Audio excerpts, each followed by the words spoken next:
Hello everyone, and welcome to today's webinar, What Have We Learned About Dance and Social Inclusion from the People Living with Dementia? My name is TJ Beavens, and I'll be your moderator. I'm the Executive Director with the Saskatchewan Association of Recreation Professionals, and I am excited to be hosting today's session.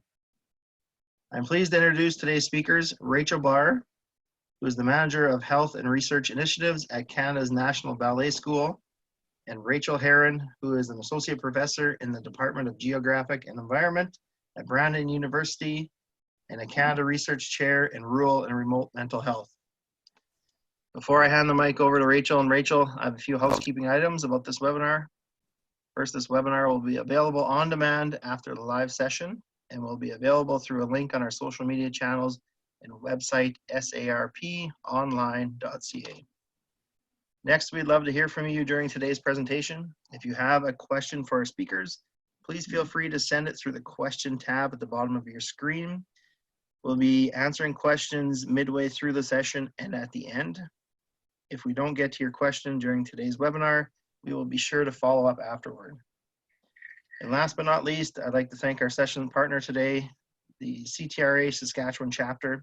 Without great partners like the Saskatchewan chapter of CTRA, sessions like this would not happen. So without further ado, I'd like to welcome Rachel and Rachel. Over to you. All right. So it's Rachel Herron speaking from Brandon University. I want to thank everyone for joining us this afternoon. And before we get started, I just want to recognize that while it's Rachel Barr and Rachel Herron presenting here, this is a real collaborative project that brings together researchers from Trent University, so our co-principal investigator, Dr. Mark Skinner, researchers from the University of Manitoba, Verena Menick, from Toronto Rehabilitation Institute, Pia Contos, and of course, Rachel Barr and myself. And so this is a very collaborative project. And what we thought we would do is first describe the program that we have been evaluating. So Rachel Barr is going to talk about the program that Canada's National Ballet School and Baycrest have developed, I think starting in 2016 or even earlier than that. She's going to show you a video of the program and then provide an opportunity for you to ask some questions about the program before we actually talk about the research that we've been doing to evaluate and understand the impact of this dance program on social inclusion from the perspective of people living with dementia, caregivers, volunteers, and staff. So that's the outline. I'm going to hand it over to Rachel Barr. Thanks, Rachel. So to begin with, why dance? Why are we talking about dance specifically for people living with dementia? Well, if you think about dance, it's a universal phenomenon. We see it throughout history, across cultures. There has been this shared experience of dance, and which lends itself to believing that in many ways it might be adaptive. And it is. Dance is engaging on multiple levels. So physically, it's not just exercise. But it is physical exercise. Cognitively, it's also exercise, right? There's the coordination of limbs. There's a coordination with moving to music. There's the memory component of learning dances, learning choreography, and then developing it. Socially, it is a socially engaging activity. So most often, dance is done with other people. People talk about and experience dancing together. And then emotionally, it's quite stimulating. It's an opportunity to express oneself in an adaptive way. And when we're thinking about people living with dementia in particular, where language may be a challenge, spoken language, or they may be experiencing certain emotions, there's that opportunity in dance to express it in a safe way. And then of course it's creative. So there's really no right or wrong way to dance, which I'll talk a little bit more about, but it's an opportunity to explore yourself, to explore your individual being in ways that you may typically not have when you're going about your day. So if we go to the next slide. So why Canada's National Ballet School in Baycrest? Often people will hear Canada's National Ballet School, hear the word ballet and think, what, working with older adults? It can be a surprise for some people, but Canada's National Ballet School, we call it NBS for short, is it's known for its teaching excellence, right? So we've been we're in our 60th year now for training the next generation of professional dance artists and also professional dance teachers. And so we really are steeped in a tradition of teaching dance, but we're also known for our excellence in doing that. And so really our interest in reaching out and being playing a larger role in the Canadian community. We saw this opportunity to work with older adults as a beautiful way to extend the work that we do and the teaching programming that we do. And we partnered to do this. We partnered with Baycrest Health Sciences, which is known for its as a leader in geriatric care and in research. And so when we came together to really kind of use our excellence in our respective fields to come up with a program for this population that really represented the excellence that we represent in everything else that we do. So if we go to the next slide. So what did we create? Well, we came together and we created the Baycrest NBS Sharing Dance Seniors Program. And this was developed over several years. First, we came together, we piloted some classes at Baycrest in their long-term care facility for actually several years of getting to know, understand, not just the population, but the context, the setting, the people that care for people living with dementia, the interactions, the dynamics with staff in long-term care facilities. And we developed a program that we really wanted to make sure represented the excellence that both our institutions are always striving to achieve. And specifically, we wanted something that was replicable. So a lot of the research about dance in older adulthood is quite positive, but a big criticism is that it's not really replicable because dance can mean so many things to so many different people.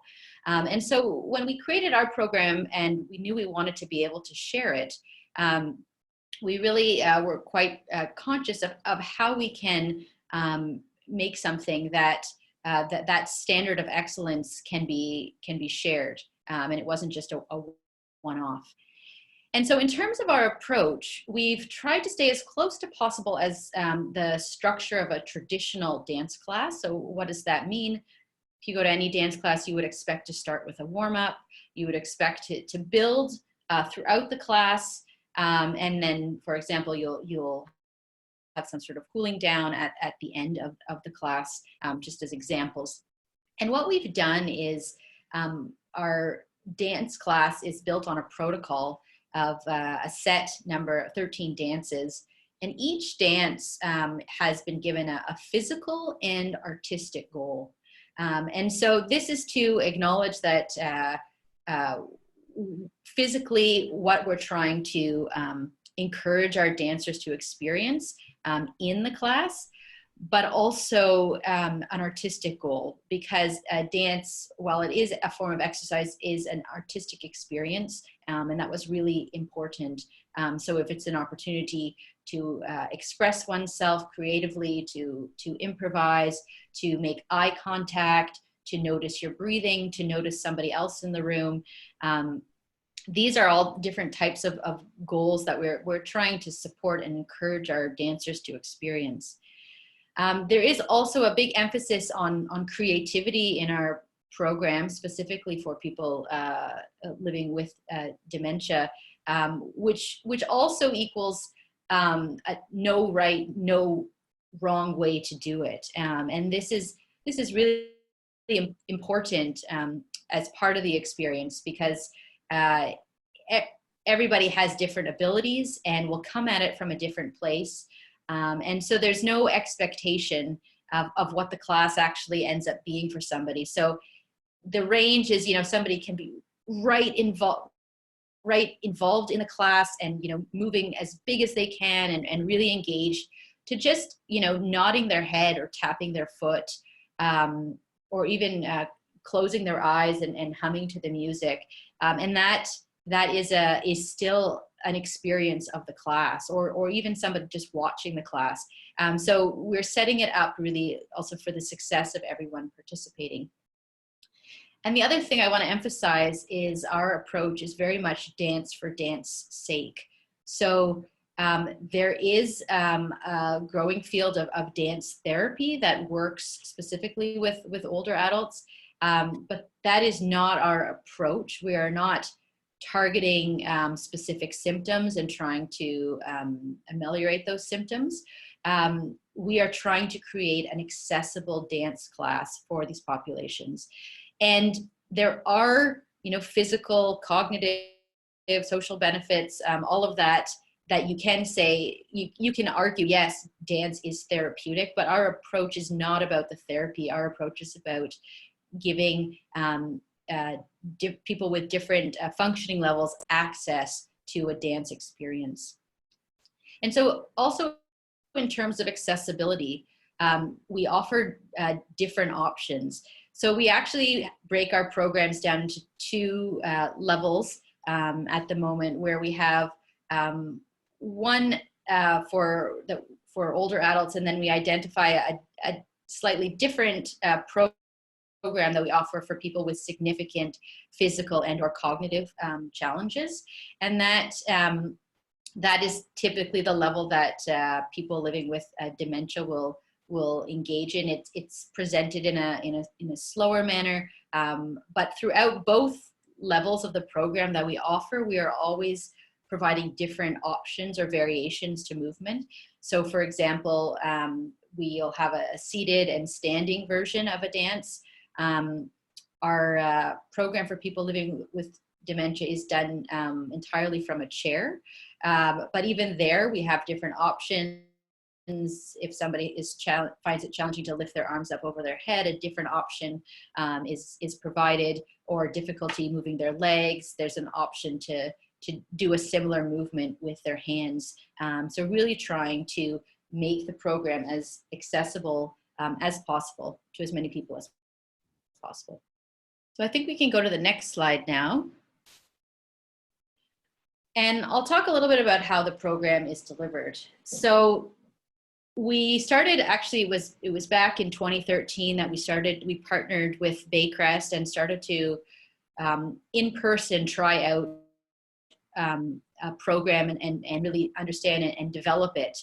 And it was going really well, and we were really excited.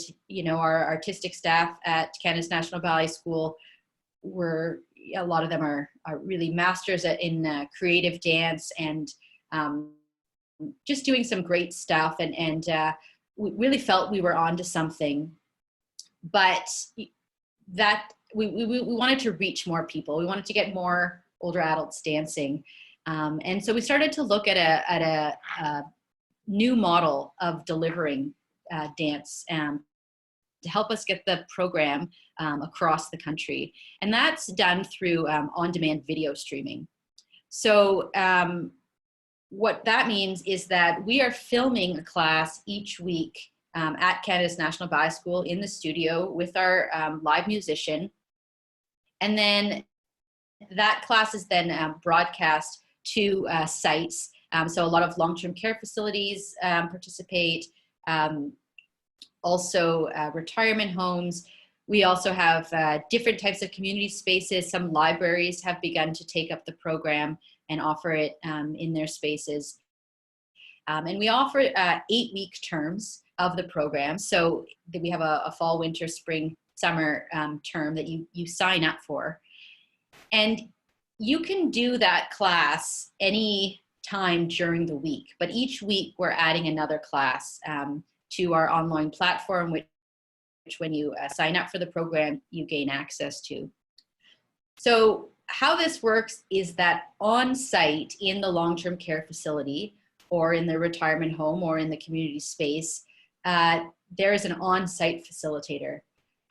Typically in long-term care, it is the TR or the activationist, and they're the person that is helping to engage the group and setting up the program, which is usually presented on a television screen or with a projector. But to make sure that we are connected, the dance teachers are connected to the programs that are happening across the country, we have a weekly facilitator feedback form. And there are a few on the slide, just a few examples of questions that we ask. But so we'll ask, you know, how many people participated in your class, and other details of the class. But then most importantly, we'll ask, what did your group enjoy the most or enjoy the least? Are there any upcoming events in your community that may inspire a dance, or any musical requests? We have really talented musicians here, so often they're able to play a lot of the requests. And that really helps to kind of create the connection beyond the screen. So for example, in the fall, we learned that one of our sites was having a pumpkin patch festival. And so that actually inspired one of the dances that we did the next week, and we called it out. We've also had people tell us that somebody's celebrating a birthday next week, and so we've dedicated a celebratory dance to them. Things like that to really make that connection. And most often we get musical requests, so we'll find out what kind of songs people really love, and we'll try to incorporate that into the class, and then give a shout out to that community that's requested that song. So the next slide is actually just a little promotional video that we created about our program, but hopefully it'll give you a little taste of what the classes actually look like, the people who are doing them, and I'm hoping that there won't be too much lag and that this works.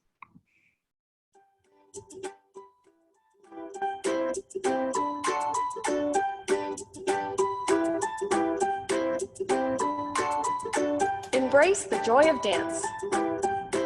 Through video streaming technology, Baycrest and Canada's National Ballet School have developed dance programs to empower seniors of all abilities across the country to dance. Whether you've danced all your life or never set foot on a dance floor, everyone is welcome.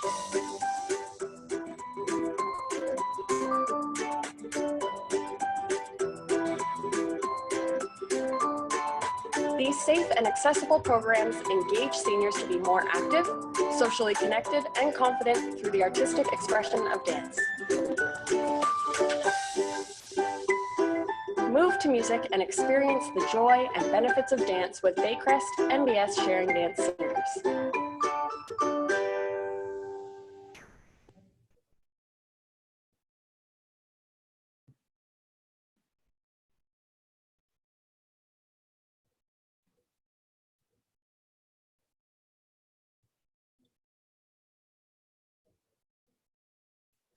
Okay, so hopefully that just gave you a little taste of what it looks like and feels like. But I want to go into a little bit more detail about what the experience is. Let's say if you are the therapeutic recreationist that's facilitating the class. So when you sign up for the program, you will get access to our online platform, and that'll give you access to something similar to what you're seeing here. It's a screenshot of our platform.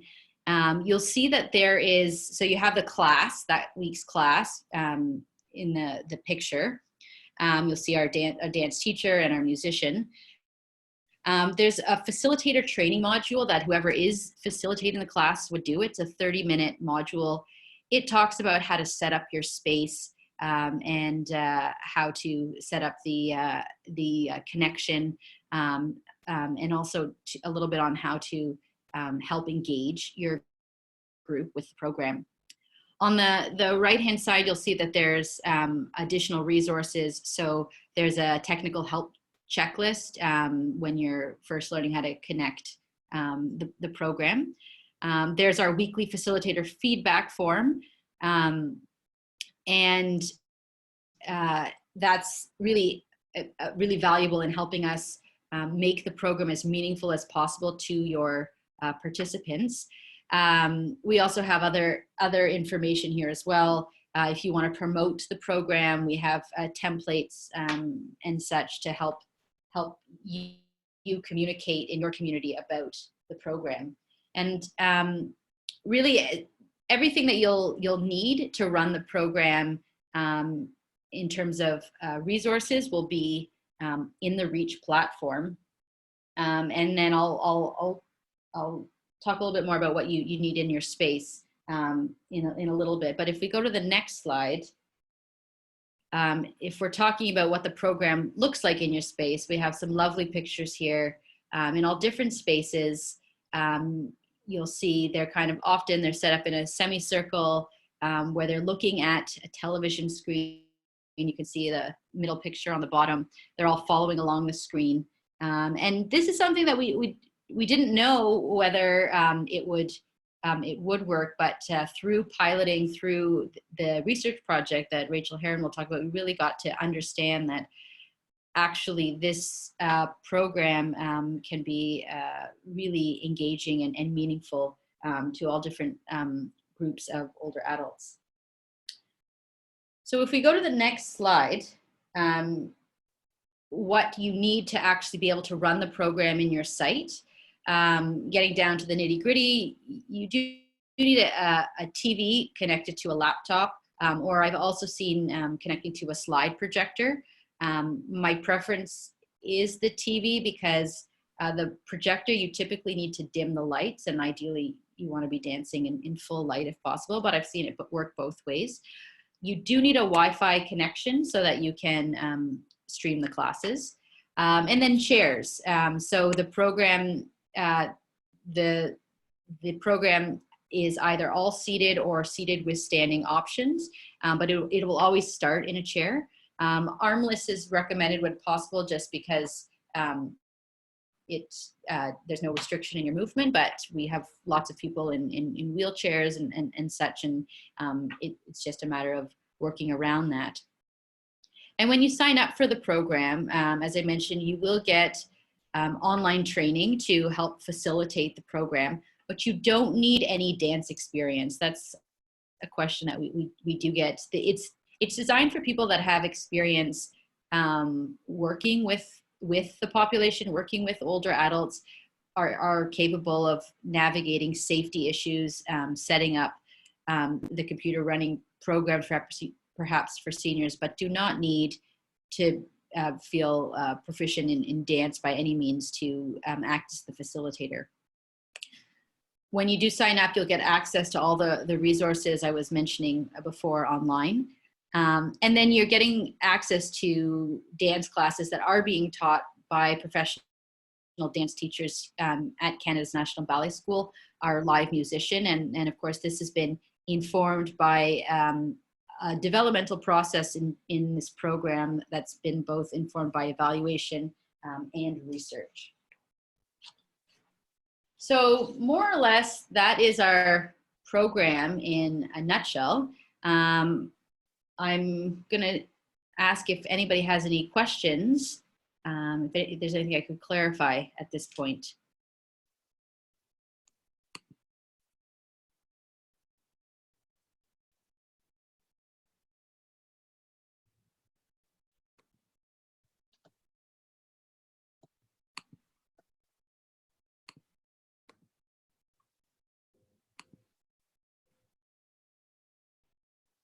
Just a reminder, if anyone has questions, please use your question and answers tab at the bottom of your screen. Looks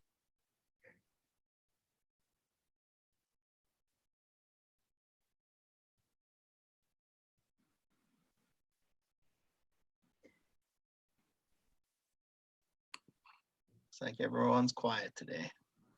Okay, that's fine. And if there are any questions that come up, we can also save some time at the end for questions. But in that case, I'll pass it over to Rachel Herron, and she'll talk more about the research project looking at the Sharing Dance Seniors program. All right. Clicking forward. So Rachel Barr mentioned that there is a lot of research, or a growing body of research, about how dance is good for people living with dementia. And much of this research focuses on physical health, on things like balance and improving balance, mood, and cognition. There's a lot less research about the social outcomes and processes involved in dance. And so our research project was trying to understand how the Sharing Dance Seniors program can improve social inclusion for people living with dementia. And we focus on social inclusion because we understand that social outcomes are also health outcomes. There's a large body of research that indicates that our social connections and social well-being have a huge influence on our health. But these social connections aren't just a function of our individual choices. They have a lot to do with how people and organizations create programs, practices, policies, and attitudes that can really include or exclude people living with dementia. And so we saw Sharing Dance Seniors as an opportunity for us to actually examine what types of programs can enhance social inclusion and well-being for older adults in general, and specifically for older adults living with dementia. And so our understanding of social inclusion for any researchers and also recreation professionals joining us who are interested in research was really informed by the work of Kieran Walsh at the Irish Centre for Social Gerontology. He created this framework for understanding social exclusion that really helps us to understand that meaningful participation in relationships and activities is really shaped by a lot of different processes that are individual processes, community processes. They take place at a range of different scales and across a person's life. And so when we're looking at the dance program and how it might enhance social inclusion, we need to understand participants' experiences of safety. We need to understand potential barriers like income. So trying to make the program accessible. In the case of the research project, it was free to participants. We need to understand how they're connecting socially within the program, but not just in the room, also with the instructor who is delivering the program remotely. And particularly for a project that's focused on people living with dementia, we also wanted to understand what some researchers refer to as embodied self-expression, or specifically how people express themselves not just through language, but through their bodies. And so to do this, we used a sequential pilot study design. We started by looking at the program for people who have a range of abilities and maybe don't need a seated program. So there's an option for standing and an option for sitting. And we started looking at that in the Peterborough region, led by Mark Skinner, based out of Trent University. And we piloted that in 3 different phases. And then when we had learned lots from that experience, we moved on to pilot the very first program of this nature that was remotely delivered to people living with dementia in the community in Brandon in January 2018. And so we started with a single pilot, or what we called a dress rehearsal, working with the Alzheimer's Society here in Brandon. The program was delivered to the support group of 7 individuals who were living in the community with a diagnosis of dementia. So they came in for the dance program. Some of them lived outside of Brandon, some of them lived in Brandon. And they got to participate in the dance program, and then they continued to have their support group after. And we were a bit nervous about that, but it ran really well. And in fact, the Alzheimer's Society felt it made the support group much more focused, and people were less agitated, and they got a lot more out of the program. So we then expanded the program to include another larger site. The Alzheimer's Society was very small. We simply had to move some things out of the boardroom to make space for 7 people, and that was sort of the cap. And so this was a problem because caregivers couldn't participate in the program in that initial phase. And so we moved to a larger senior center for the second phase. And we also moved to include another senior center in Minnedosa, a small town north of Brandon, and then to a personal care home or long-term care facility in Neepawa. In the final version or phase of this pilot, we had 6 different facilities that were hosting the program, including senior centers, and then a range of personal care homes or long-term care facilities that also partnered, some of them, with other community organizations so that community members could come into the facility if they wanted to participate in the program. And we collected information from the participants of the program to try to understand their experiences of social inclusion.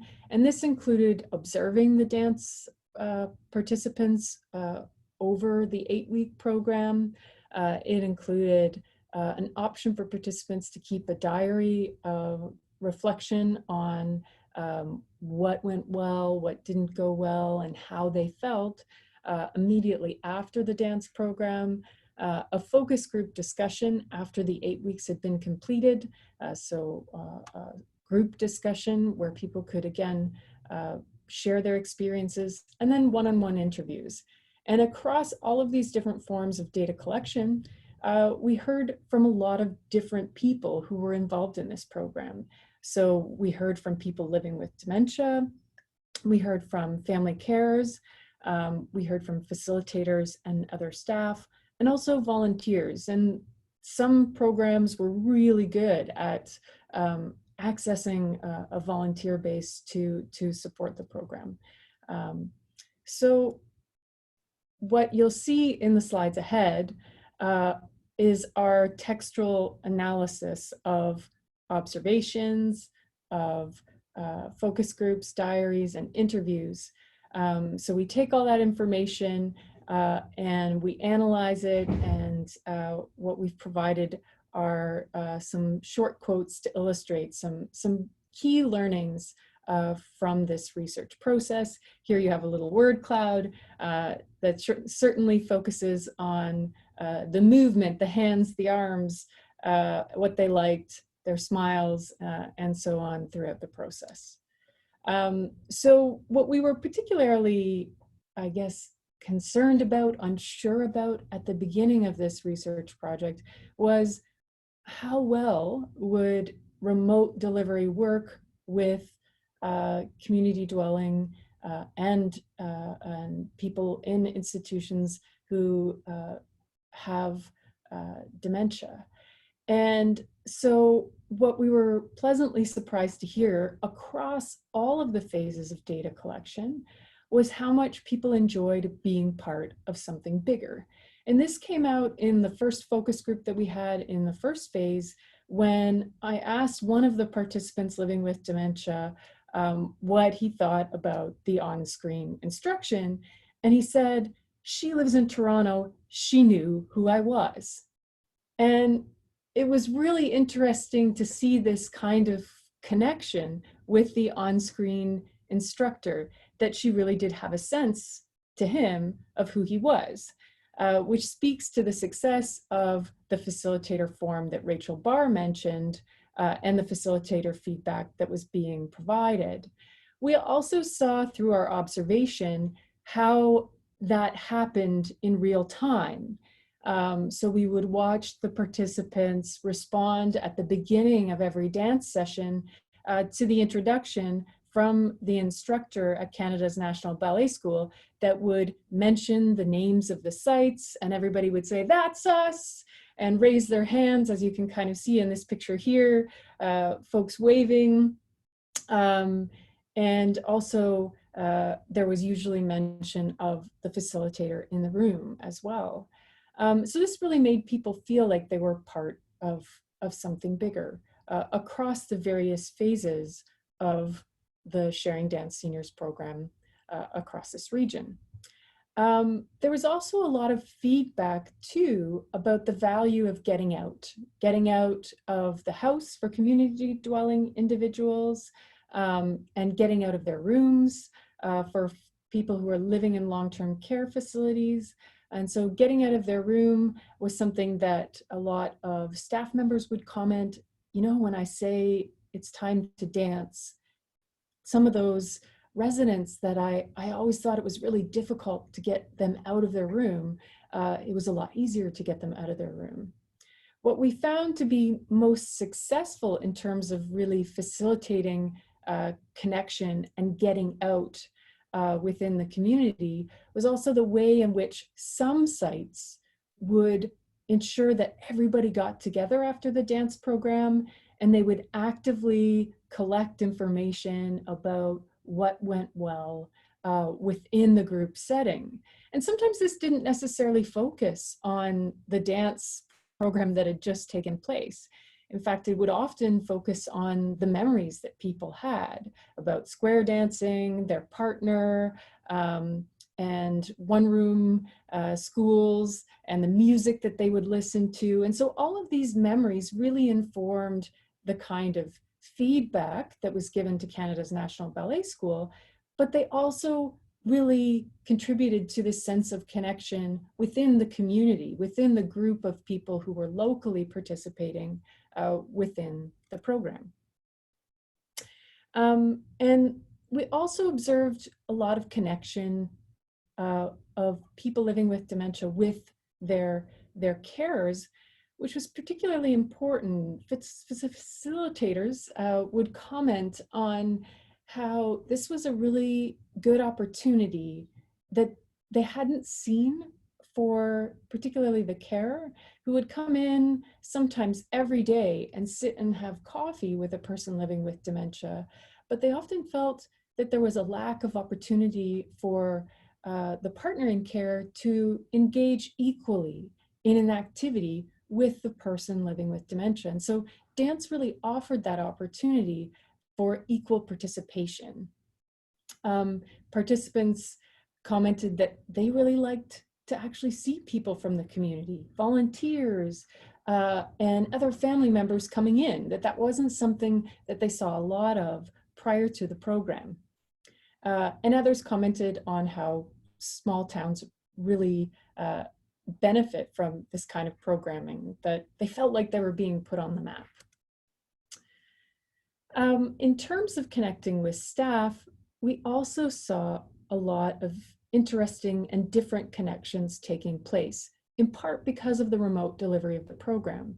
So the staff could focus not on delivering the program, but on actually interacting with residents, particularly in long-term care settings, where there's a lot of emphasis in long-term care for staff to be providing direct care to residents, rather than actually enjoying a more reciprocal relationship with people living with dementia. And so there was some feedback about the value of actually being able to sit with and dance with people living with dementia, rather than doing things for them.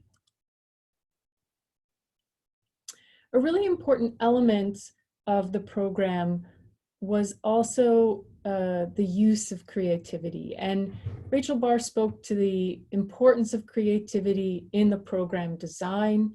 And we can see the importance from the perspective of participants, whether it's the sort of sounds that they make in response to narrative dances, the zoops, or other noises while they're dancing along, or whether it's the way in which they try to be more graceful or pretend to be an animal like a moose. They find opportunities through the narrative dance to be more playful and even become somewhat silly. And this was something that people consistently told us was really valuable.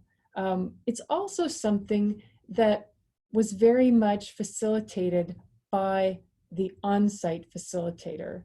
So the sort of recreation professionals in the room played a large role in enabling participant safety and inclusion, particularly when it comes to being creative and when that creativity might be perceived as somewhat silly. So the facilitators played a role in ensuring that people felt confident through their eye contact, in the way that they acknowledged participants and called out to them. And that was a really important element of the success of the remote delivery of the program. Having a facilitator in the room who really reinforced in a positive way what was going on in the program, and who was also able to use humor and shrug off this sense of you have to follow along perfectly. That wasn't really the emphasis of the program, and having facilitators who also reinforced that message really ensured success. So what are our next steps now as a research team and also for Canada's National Ballet School? There's certainly some limitations that we've seen to the program in different settings, and particularly in relation to human resources and training. We were piloting this program in a region that has lots of rural communities with smaller facilities and fewer resources. And so we definitely saw differences when there were fewer staff members or fewer volunteers able to support the program. But we also see the need for developing more training opportunities for people to really facilitate and support the dance program. We also still want to explore how and whether this program could be delivered at home, which has always been something that as a research team we've been very interested in, whether we could help to promote social inclusion for people living with dementia who maybe don't have a driver's license and are relatively isolated. Could it have the same impact? We don't really know. So our takeaway points, particularly for this audience, we want to emphasize that dance really can support social inclusion, and particularly the expression of people living with dementia. We don't want to write off the importance of the arts for the quality of life of people living with dementia. Often these kinds of programs are seen as non-essential, but they have a huge impact on social inclusion and quality of life for people living with dementia. And technology can help us to facilitate these kinds of opportunities and connection. But it's really important that we invest in training, leadership, and collaboration, and recognize the role that facilitators or recreation professionals play in program success. So with that, I just want to acknowledge our fabulous research team and direct you to Mark Skinner and myself if you are seeking more information. And you can certainly find a lot of information on our website here. If you have any questions, I welcome your questions at this time for either Rachel Barr or myself.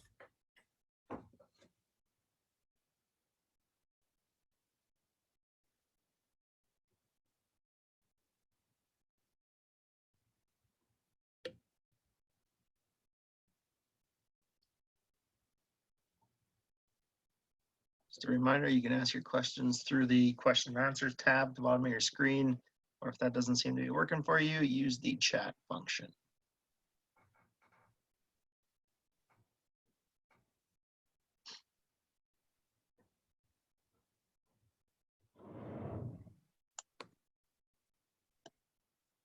All right, we have one question that just came in from Jennifer. Do you see this program continuing long term? Maybe I'll take that one. Jennifer, I absolutely do. We are looking to see how many older adults in Canada we can get dancing. We're really, our mission is to share dance, like the name sharing dance, and we are offering our terms that you can sign up for. And yeah, the plan is to only see how many more people we can get dancing. Awesome. And I see another question by Rebecca. If you are interested, your long-term care facility is interested in finding out more, signing up for a term to try out the program, on the question slide in the middle of the presentation is my colleague's contact, Neve Byrne-Rogers. And if you send her an email, she will give you more information about how to sign up. For our next term would be our spring term starting soon, and more information about what you would need.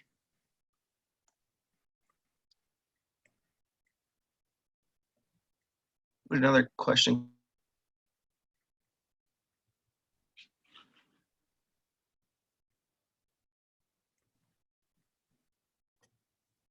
Yeah, thanks, Rachel. So you can see Neve's contact email. Video?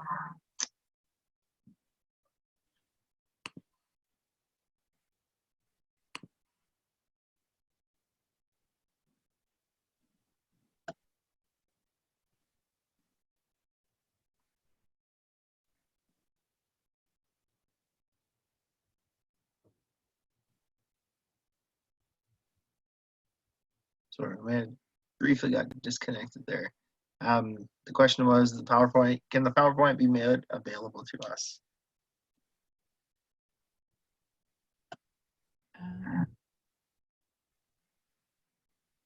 Absolutely. I thought we were sharing the PowerPoint. It will go live. Yes. Can you clarify? Oh no, sorry. Yeah, so the video will be live on demand. Sometimes people like to have the slide deck as well from your PowerPoint presentation. So if you're willing to share that with us, we'll just post it on our website as well. Will do. Perfect. Any other questions out there?